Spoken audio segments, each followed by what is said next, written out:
Meus queridos irmãos, Deus abençoe vocês. Estamos aqui para mais uma aula, mais um estudo bíblico baseado no Sermão da Montanha e baseado também na revista da editora Betel, também no livro com o mesmo tema, do pastor Abner Ferreira, de posse da sua revista e da sua Bíblia. Vamos estudar a palavra de Deus. Amém? Queridos, o tema de hoje é sobre ética e justiça. É a lição de número 5 da nossa revista. E nós temos muitas alusões, ao tempo de Jesus, a como era o comportamento dos escribas. Principalmente, nós vamos falar bastante sobre escribas aqui, escribas e fariseus, mas prioritariamente sobre escribas. E é uma lição muito rica, é uma lição maravilhosa, que tem muita edificação, tem muita profundidade, e muita transformação para as nossas vidas, O texto de referência continua em Mateus capítulo 5, tá? Uma coisa interessante, você que já tem acompanhado o nosso canal, por favor, curte esse canal, faz um comentário, compartilha esse vídeo, e isso vai nos ajudar a manter esse canal vivo e funcionando, Você também pode verificar, eu vou compartilhar o link aqui, tá? Vai aparecer o link aqui em cima, numa bolinha ali, ele vai permanecer alguns segundos numa bolinha aqui no canto. E você pode também assistir os vídeos anteriores dessa série. É uma série de estudos, vão ser 13 estudos baseados no Sermão da Montanha, no Sermão do Monte, tá? Então, vamos à nossa aula, a justiça moral e ética do reino de Deus. O texto é baseado em Mateus 5, do 17 ao 20. E logo de cara o texto já é muito profundo. Eu destaquei o primeiro e último versículo desse trecho, do 17 ao 20, que eu achei, todo o texto é maravilhoso, todo o Sermão do Monte é fantástico. Mas eu dou um destaque especial para essas duas passagens, o 17 e o 20, porque foram as que mais tocaram meu coração, No 17, isso também ele repete alguns momentos na lição: não cuideis que vim destruir a lei ou os profetas, não vim abrogar, mas cumprir, Esse é o propósito da graça, o propósito de Cristo na sua missão aqui na terra. E no 20 ele diz: porque vos digo que se a vossa justiça não exceder a dos escribas e fariseus, de modo nenhum entrareis no reino dos céus. Ou seja, o discípulo de Jesus precisa ter a sua justiça mais elevada do que as pessoas religiosas, dos dias de Jesus, os escribas e os fariseus. O padrão moral, o sarrafo é nivelado por cima. Então, o que Jesus está querendo dizer é que não basta uma religiosidade, uma espiritualidade superficial e focada nas obras, naquilo que é perceptível pelos homens, para nós nos considerarmos justos ou santos. Nós precisamos de uma santidade mais profunda, que vem de dentro, que vem do interior, Então, vamos à divisão dessa lição, dessa revista. Nossas lições sempre são divididas em 3 pontos principais. O primeiro ponto dessa lição diz: entendendo os preceitos da lei. O segundo ponto, os escribas e a lei, bastante foco em quem eram os escribas, nesse ponto 2. E finalizando com Jesus Cristo e o cumprimento da lei, Nós temos esses 3 pontos e nós sempre fazemos o possível para acrescentar alguma informação adicional para você que é professor usar como material para sua aula.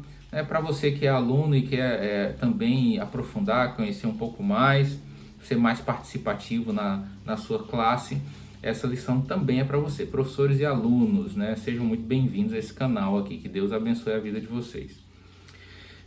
Nós vamos também compartilhar no link aqui, não só as lições anteriores, mas eventualmente a gente pode fazer alusão a algum conteúdo específico, tá? De alguma aula específica para você acompanhar e aprofundar ainda mais, tá bom? Então vamos lá, entendendo os preceitos da lei é o ponto 1, né? E aí a gente toma por base aqui o título da lição, né, que fala de justiça, de ética, de moral. Então a gente precisa fazer uma alusão, né, à situação do mundo hoje, né? Como é a justiça no mundo, a justiça social, em especial o Brasil, né, que é o lugar que nós moramos, né, que nós vivemos. O que é justiça, né? O que a gente entende por justiça? Nós percebemos que em muitos aspectos, né, nós não vivemos em uma sociedade justa. O Brasil é uma das maiores economias do mundo, né? Nós estamos aí no top 10 de economias do mundo, estamos na frente de mais de 170 países, somos mais desenvolvidos, mais ricos do que todos esses países, mas em termos de qualidade de vida, de desenvolvimento humano, de baixa desigualdade social, nós estamos muito longe, nossos números são péssimos, enquanto a nossa economia é muito pujante.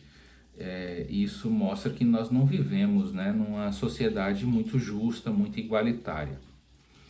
E temas como criminalidade também nos remetem nos falam o quanto nós vivemos em uma sociedade injusta, onde a maioria dos crimes não tem solução, né? Eles não são solucionados e as vítimas ficam desamparadas e sem o julgamento dos criminosos, né? Falando nisso, eu assisti, né, recentemente uma série em estilo de documentário que falava sobre o crime, né, o caso da Daniela Pérez, né? Até vi o nosso bispo Manuel Ferreira dar um depoimento lá também, né? Uma das testemunhas era membro da igreja de Madureira, no Rio de Janeiro, e foi uma testemunha muito importante, né, para o caso. É um irmão muito simpático lá, que deu testemunho, e o bispo Manuel Ferreira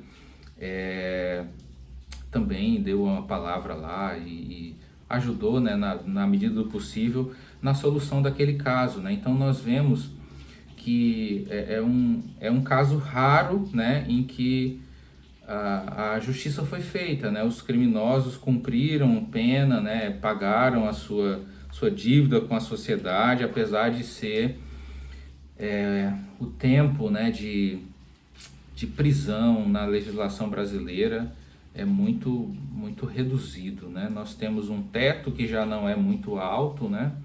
A quantidade de anos que uma pessoa pode ser presa, e com as progressões de pena acaba que um crime tão brutal, um crime tão grave como a morte de uma pessoa, um homicídio,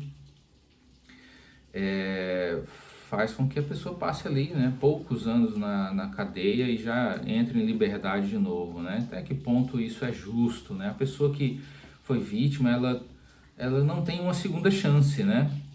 Então, nós não vamos polemizar, não é o foco da lição isso, mas nós vivemos em um país que a justiça é algo escasso, é algo carente, né, no nosso dia a dia, né? Nós vemos com pouca frequência, né, atos de justiça sendo realmente praticados, né? Nós temos uma legislação muito burocrática, e nós temos um legislativo também que na maioria das vezes é movido por interesses próprios e não pelo interesse da sociedade, do povo brasileiro. Então, justiça é um problema para nós, né? Justiça é algo que nós vemos com raridade, com escassez, né? Mas há uma promessa maravilhosa para nós e para todo mundo, né? De que Cristo voltará e Ele estabelecerá um mundo justo, né? Nós viveremos, experimentaremos justiça de fato no reino de Deus, no reino de Cristo. Amém? Então, voltando aqui, né, ponto 1, entendendo os preceitos da lei. Né? No ponto 1, o que é uma lei e para que ela serve, né? Ele começa dando as definições aqui, isso é muito importante. Para que serve a lei? A lei, ela regulariza uma sociedade.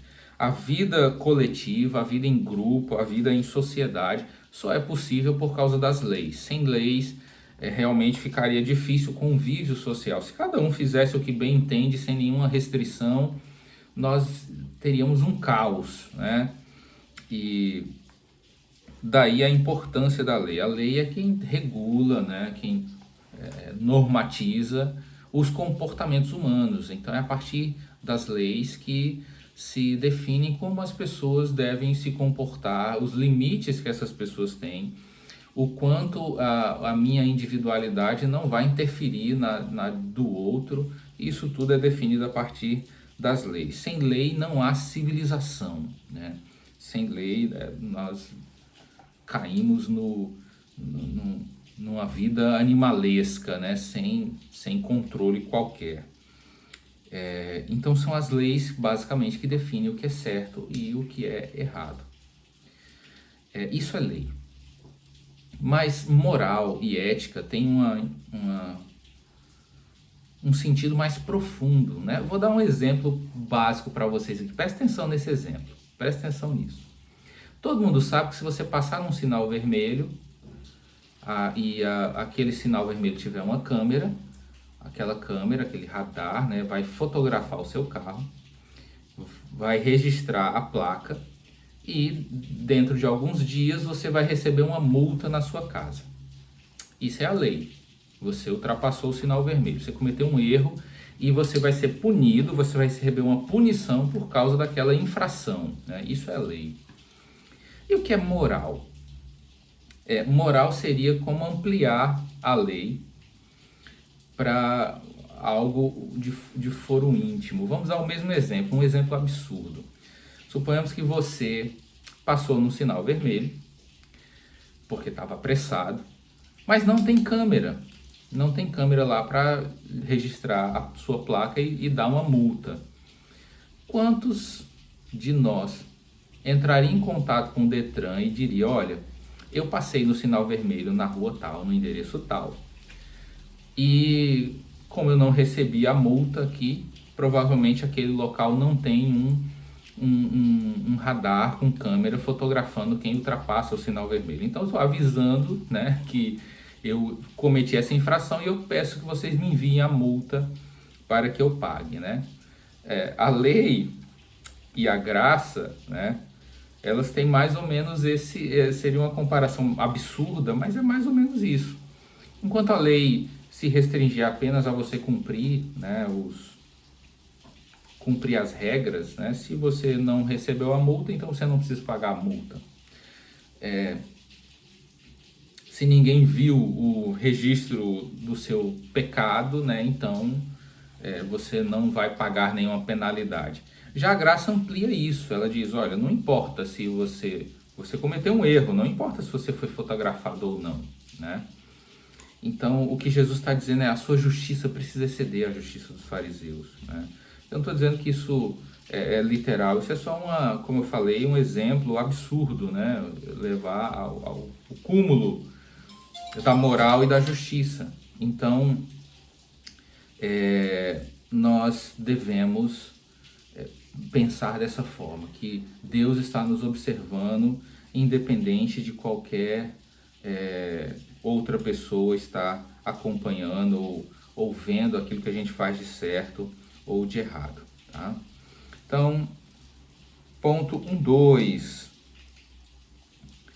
O caráter fundamental da lei.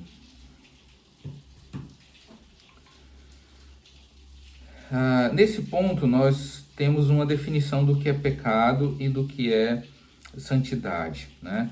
Na origem da palavra pecado, né, o sentido original da palavra pecado, no Velho Testamento, né, na cultura judaica, na cultura hebraica, pecado estava relacionado a errar o alvo. Esse é o significado da palavra pecado, essa é a origem da palavra pecado, errar o alvo. Já no Novo Testamento, e mais voltado para a cultura grega, a influência que a cultura grega teve na sociedade, nos dias de Jesus, nos dias em que o Novo Testamento foi escrito também, foi vivido e foi escrito, pecado está mais relacionado a não ser sujo, né? Vamos ampliar esse sentido, né? De pecado para santidade. Santidade, no contexto bíblico do Velho Testamento, é estar separado. Santidade, no contexto bíblico do Novo Testamento, é estar puro, é estar limpo. Perceba que lá no Velho Testamento, a santidade está relacionada à separação. Já no Novo Testamento está relacionada à pureza, né? Então, são dois sentidos diferentes para santo, né? O santo do Velho Testamento está mais relacionado à distância daquilo que é impuro. E já no Novo Testamento é a pureza em si, independente da distância, né? Basicamente. É por isso que os fariseus, saduceus e escribas criticavam tanto Jesus, porque ele comia com pecadores, né? Ele foi muito criticado por isso. Então, Jesus não era contaminado pelas pessoas porque ele estava na mesa com elas, né? Isso não esse distanciamento, de fato, não é santidade. Santidade está relacionada a você manter-se puro e íntegro, independente da sua companhia, independente do local geográfico que você está. É isso que Jesus tenta ensinar, né, no Sermão do Monte para os fariseus e saduceus principalmente, né, que são os alvos maiores aqui de críticas de Jesus, inclusive no Sermão do Monte. Então, essa é a definição, né, de caráter e de pecado, santidade. Então, é isso que fundamenta a lei, né? A lei, ela apontava para o pecado, ela aponta, olha, isso aqui é o erro. Necessariamente, a lei não provê uma solução para o pecado. A solução para o pecado é concebida apenas em Cristo. Só Cristo resolve o problema do pecado da humanidade, né? E é por isso que o texto, desde o início aqui, que a gente tem falado, que Jesus não veio anular a lei, ele veio cumprir a lei. Ele veio cumprir a lei por nós, né? Ele veio cumprir a lei em nosso lugar, visto que nenhum homem conseguiu cumprir a lei na sua integridade, como ela deveria ser cumprida. Apenas Cristo cumpriu a lei integralmente, né? Agora no ponto 1.3, né, já entendemos esse conceito, né, de santo, o conceito de pecado, que originalmente quer dizer errar o alvo, né? E aí isso não se restringe a pecado. O que é pecado? Pecado não está restrito apenas às questões do convívio social, né? Na verdade, o pecado está relacionado também o nosso relacionamento com Deus. Nosso relacionamento com Deus, nosso relacionamento com os homens. Essas duas coisas dizem o que é pecado, né? Essas duas coisas nos mostram o que é pecado. Então, ponto 1.3. No ponto 1.3 ele diz aqui, as exigências da lei, né? As exigências da lei. Nesse ponto aqui ele dá uma citação, né, do Dr. Pentecost. Aqui está o resultado da sua busca. Nós temos um comentário aqui, ninguém por si mesmo poderia alcançar a santidade de Deus, né? É o que diz aqui nesse ponto.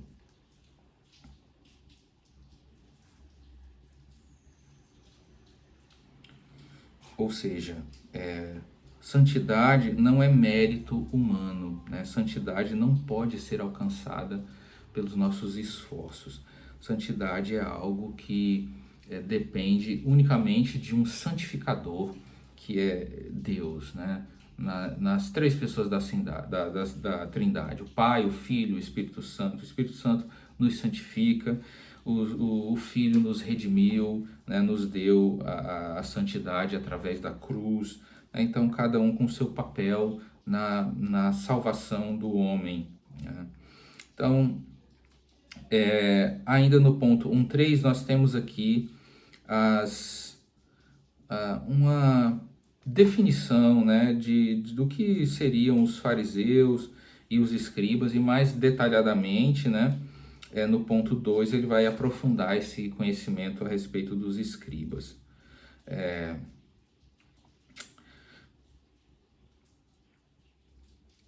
Ele cita aqui Mateus 15, do 7 ao 9, também Mateus 23, do 1 ao 5. Os escribas e os fariseus, nesses textos, Jesus fala que eles carregavam fardos, eles impunham fardos pesados, né, sobre os seus seguidores, fardos que eles mesmos não conseguiam cumprir. Então, eles viviam de aparência, literalmente. É por isso que Jesus os chama de túmulos caiados, né?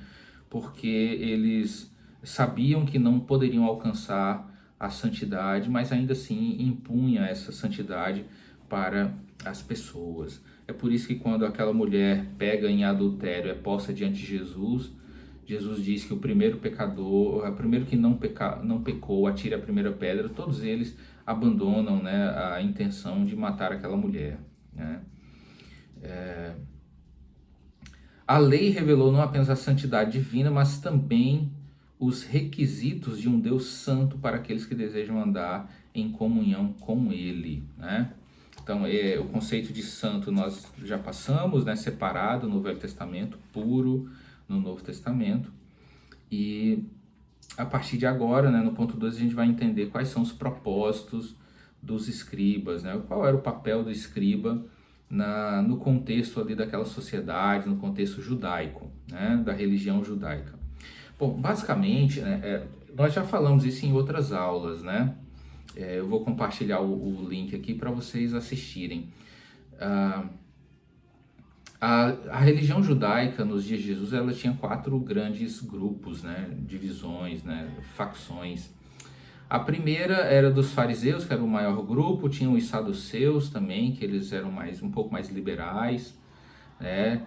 Depois tinha também os zelotes, que eram um grupo mais extremista, e por fim tinha os essênios, que eram os mais, eles mantinham-se um pouco mais distantes, eles eram mais no estilo dos monges, né, que ficam isolados e reservados, né?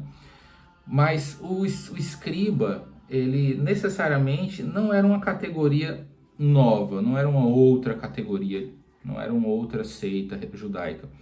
Na verdade, os escribas poderiam fazer parte de qualquer uma desses quatro grupos de judeus, né, religiosos. Contudo, na maioria das vezes, os escribas eles eram do grupo dos fariseus, né? Mas nada impedia que um escriba fosse saduceu, ou que um escriba fosse essênio, ou até zelote. Não há nenhum impedimento com relação a isso. Mas a grande maioria dos escribas eram fariseus, né? Basicamente, a função do escriba, o escriba era um escritor, era um burocrata. Ele é quem escrevia, ele documentava não apenas os textos religiosos, mas ele também documentava escrituras contábeis, financeiras, né? Eles tinham... Era quem escrevia, eram as pessoas mais letradas, as pessoas mais instruídas e que ocupavam essas posições mais burocráticas, que exigiam uma boa escrita, uma boa redação. No contexto religioso, eles é que faziam as cópias da Bíblia. Então, eles escreviam os textos da Escritura Sagrada, né, os textos do Velho Testamento, e passavam, né, adiante. Eles replicavam, criavam cópias. E há várias informações do zelo que havia nessa escrita. Toda vez que ele escreveu o nome de Deus, ele precisava tomar um banho cerimonial. Se ele cometesse um erro na escrita, aquela página, né, tinha que ser destruída por completo, ele teria que fazer a página inteira de novo, não se admitia rasuras, né? Então havia um grande zelo, né, dos escribas nessa escrita do texto sagrado, havia muito cuidado, né? Eles eram chamados também de mestres da lei ou doutores da lei. Em algumas passagens da Bíblia você vai encontrar essa expressão, né? Então aqui, né, do que eu acabei de falar, a gente já deu uma explanação no ponto 2.1, que é os escribas e as suas funções, né? O que eles faziam. E no começo, né, da história de Israel, os próprios sacerdotes eram escribas. Depois acabou se tornando uma categoria à parte, né? Mas eles eram homens instruídos, homens inteligentes, homens letrados, né? No ponto 2.2, a diferença entre o escriba e o fariseu. Nesse ponto 2.2, ele faz várias comparações. O escriba fazia isso, o fariseu fazia aquilo, né? Digamos que entre essas características dos escribas e dos fariseus, a gente vai destacar algumas aqui, né? Primeiro, o escriba é quem redigia, ele era o profissional da escrita, né? Já o fariseu, ele era o profissional da fala, digamos assim. Enquanto o escriba redigia os textos sagrados, o fariseu passava os textos sagrados de forma em forma de aula, em forma de palestra, em forma de pregação, né? Então, eles têm características um pouco diferentes. Enquanto um escrevia, o outro falava, né? Ele quem se pronunciava apresentando a lei. Os fariseus também tinham um papel de representatividade, eles que representavam o povo. Quando o governo romano na época queria intervir em algum assunto particular, né, da sociedade judaica, eles procuravam o sinédrio, que era composto, na sua grande maioria, por fariseus, né, e alguns saduceus também. Então eles eram um tipo de representantes, né, do povo. O sinédrio, literalmente, era como uma assembleia legislativa. Eles é quem realmente, literalmente, representavam o povo. Mas os fariseus eram um grupo que tinha a sua representatividade também. Enquanto os escribas eram mais intelectuais, né, e cuidavam mais do serviço da escrituração, eles secretariavam, né, as coisas. Os fariseus, eles tinham mais apego à instrução oral, né, ao ensinamento, à pregação, né? Enquanto os escribas, eles faziam a burocracia da escrita, dos registros financeiros, das ofertas, das doações, né? Os fariseus, eles cuidavam mais da negociação, né? do business, digamos assim, do seu grupo, né? daquela sociedade.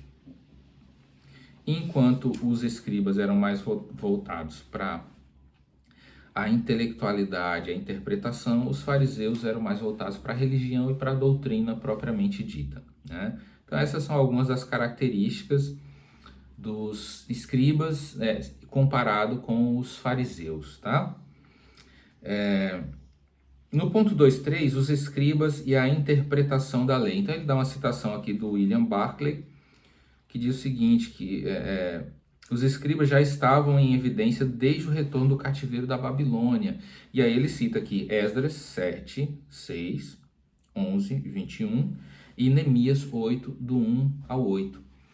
E nós vemos, né, na Bíblia e nesses textos que Esdras era escriba. Nós temos aqui um exemplo de um homem conhecido na Bíblia, né, um homem de grande envergadura, que foi Esdras, o sacerdote Esdras, e ele era sacerdote, também era escriba, né? Então temos aí esse exemplo de um escriba que foi um grande homem de Deus, né?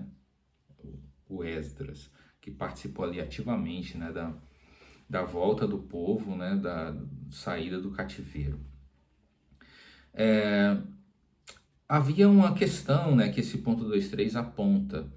Os escribas, eles acabaram que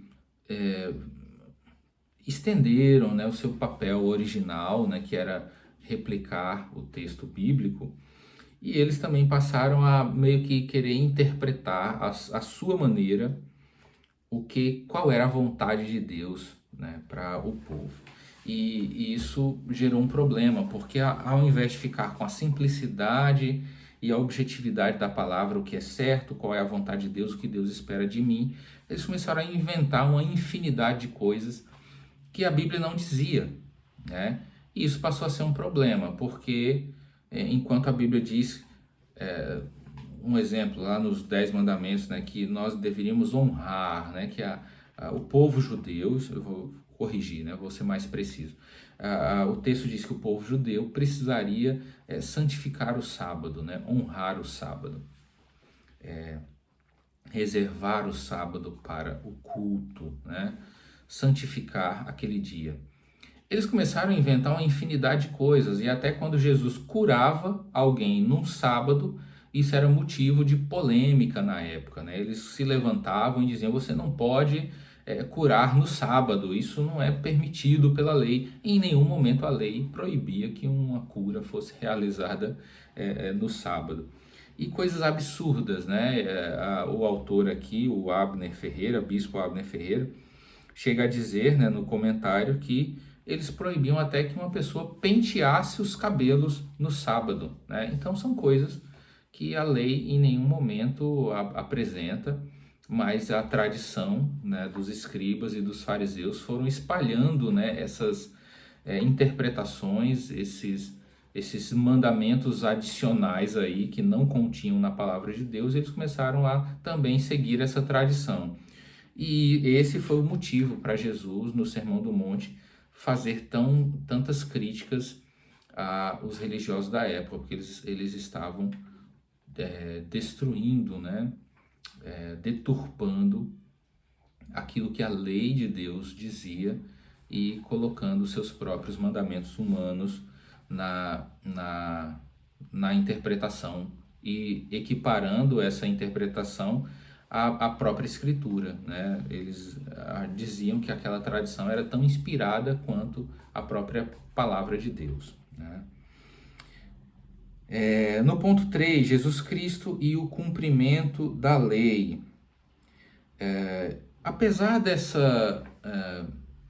desse erro cometido pelos religiosos da época, de fazer com que as pessoas acreditassem em algo além do que a lei dizia estritamente, Jesus em nenhum momento se opõe à lei. Em nenhum momento Jesus faz críticas à lei de Deus, né? Em nenhum momento. E ele mesmo anuncia, né? Eu não vim abolir a lei. Eu não estou falando nada contrário à lei. Na verdade, eu vim cumprir a lei. A lei como ela é, e não como os escribas e os fariseus diziam que eram, né? E aqui é que está a chave do problema da religião judaica naqueles dias e talvez até nos dias de hoje, né? A tradição ainda tem um peso muito grande entre os judeus ortodoxos, né? Eles não se resumem apenas aos textos sagrados, né? Eles também usam outros textos que eles consideram sagrados também, como o Talmud, né? E outros textos. E isso acaba fazendo com que eles se distanciem da palavra de Deus original, aquilo que Deus originalmente passou para o seu povo, né?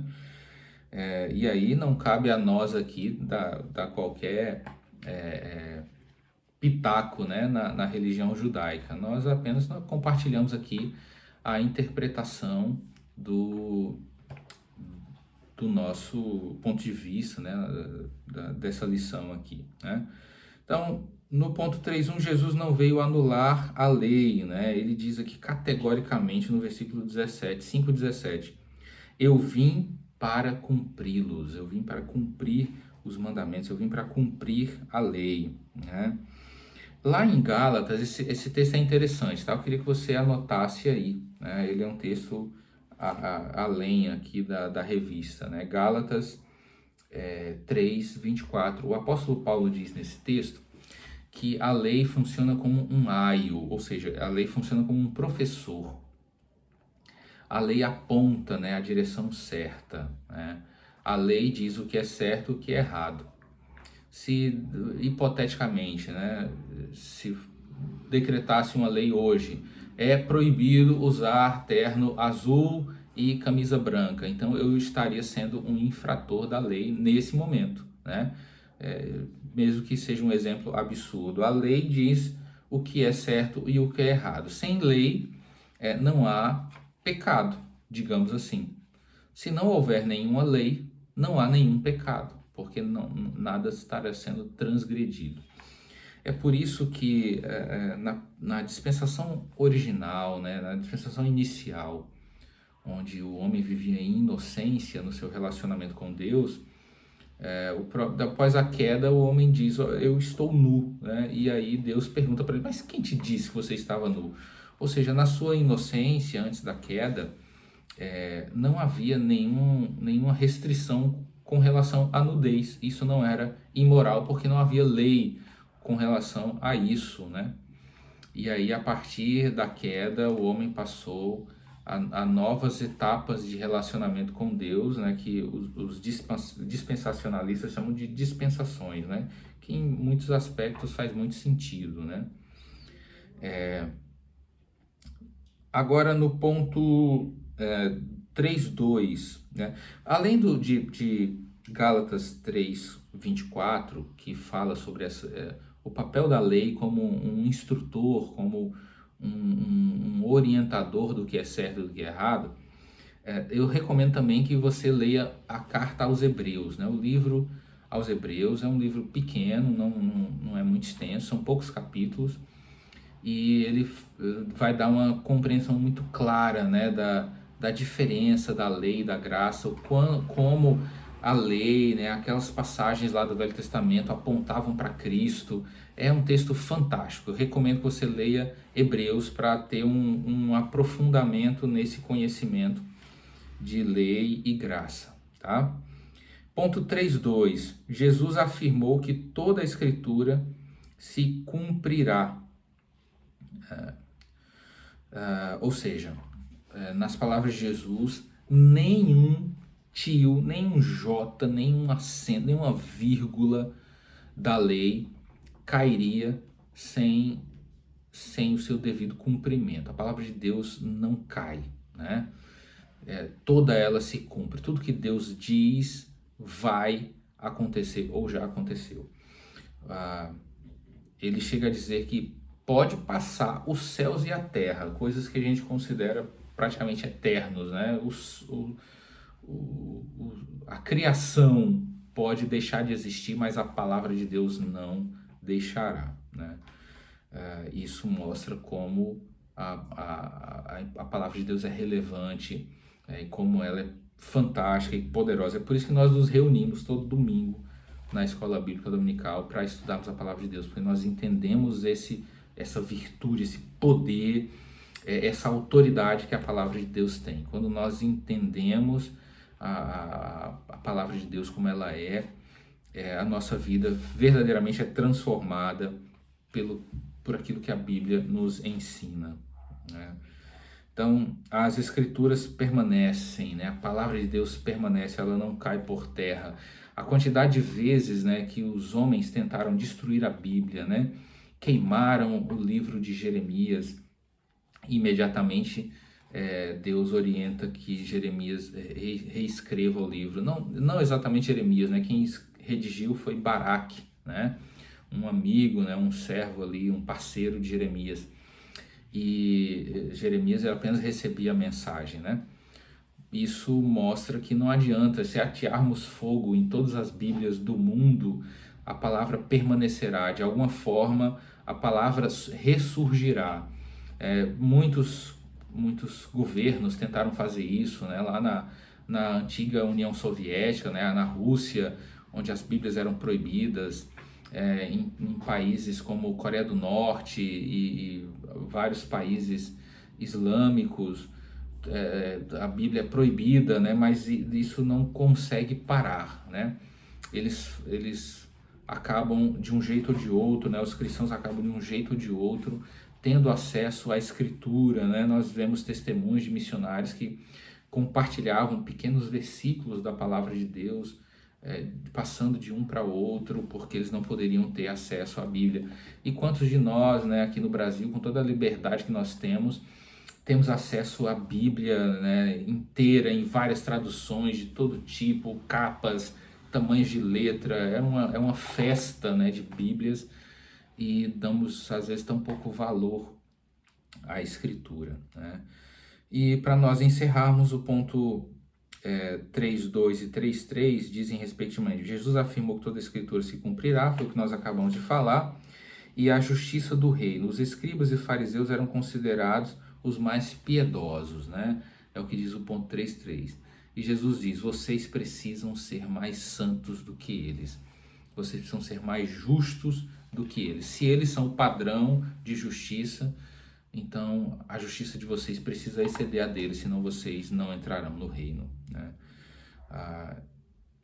A nossa vida, né, deve ser pautada na palavra de Deus e na vontade dele, e não apenas em mero cumprimento de rotina, de tabela ou da doutrina da sua igreja, da sua denominação. O evangelho é muito mais profundo do que isso. O evangelho é uma vida nova, é um novo nascimento, né? Nenhum homem entra no reino de Deus por conta própria, como o autor diz aqui. Absolutamente ninguém pode entrar no reino de Deus pelo mérito próprio, e sim apenas pela graça de Cristo, né, que vem por meio da fé, como diz Efésios capítulo 2. Então, que Deus te abençoe. Nós esperamos que essa aula tenha ajudado você e que muitas bênçãos de Deus venham sobre a sua vida. Amém? Que Deus te abençoe. Lembra, né, no final desse vídeo, nós temos a galeria, né, onde todos os vídeos desse tema estão publicados. Você pode visitar e ver os outros vídeos desse tema. Você também pode assinar o canal aqui no meio, né, ele vai aparecer mais ou menos aqui, pedindo para você assinar o canal. E que Deus te abençoe, seja muito próspero e muito abençoado em nome de Jesus.